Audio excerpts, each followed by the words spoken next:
Friends, ಹೇಗಿದ್ರೆ ಎಲ್ಲರಿಗೂ ನಮಸ್ಕಾರ. ಇವತ್ತಿನ ನಮ್ಮ ವಿಡಿಯೋದಲ್ಲಿ ಒಂದು ತುಂಬಾ ಟೇಸ್ಟಿಯಾಗಿರುವಂತಹ ಹಾಗೂ ಆರೋಗ್ಯಕರವಾದಂತಹ ಕಾಳುಗಳ ದೋಸೆ ಮಾಡೋದು ಹೇಗೆ ಅಂತ ನೋಡೋಣ.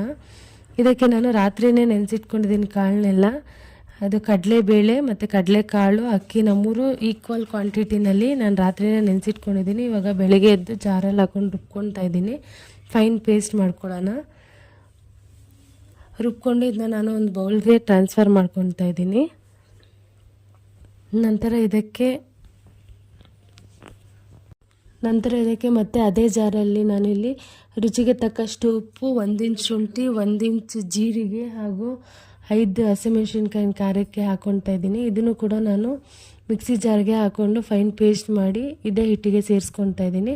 ಹಾಗೆ ನಾನು ಒಂದು 2 ಈರುಳ್ಳಿನ ಸಣ್ಣದಾಗಿ ಹೆಚ್ಕೊಂಡು ಹಾಗೆ ಸ್ವಲ್ಪ ಕೊತ್ತಂಬರಿ ಅದನ್ನು ಕೂಡ ಹೆಚ್ಕೊಂಡು ಇದೇ ಹಿಟ್ಟಿಗೆ ಹಾಕ್ಕೊಂಡು ನಾನು ಚೆನ್ನಾಗಿ ಮಿಕ್ಸ್ ಮಾಡ್ಕೊತಾ ಇದ್ದೀನಿ. ನೋಡಿ, ಈ ಹದ ಇರಬೇಕು ಹಿಟ್ಟು. ತುಂಬ ತೆಳು ಆಗಬಾರ್ದು, ತುಂಬ ಗಟ್ಟಿನೂ ಆಗಬಾರ್ದು.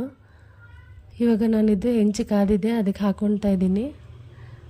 ಇದು ತುಂಬ ತೆಳುವಾಗಿ ಬರೋಲ್ಲ, ಸ್ವಲ್ಪ ಮೀಡಿಯಮ್ ಆಗೇ ಇರುತ್ತೆ.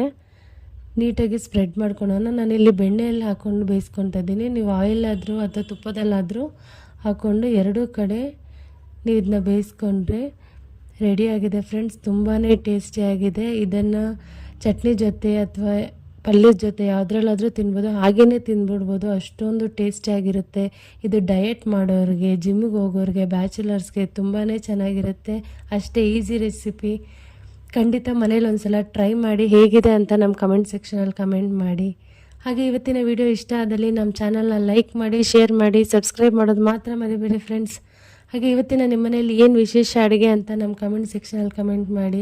ಮುಂದಿನ ವಿಡಿಯೋದಲ್ಲಿ ಸಿಗೋಣ. ಬಾಯ್ ಎಲ್ಲರಿಗೂ.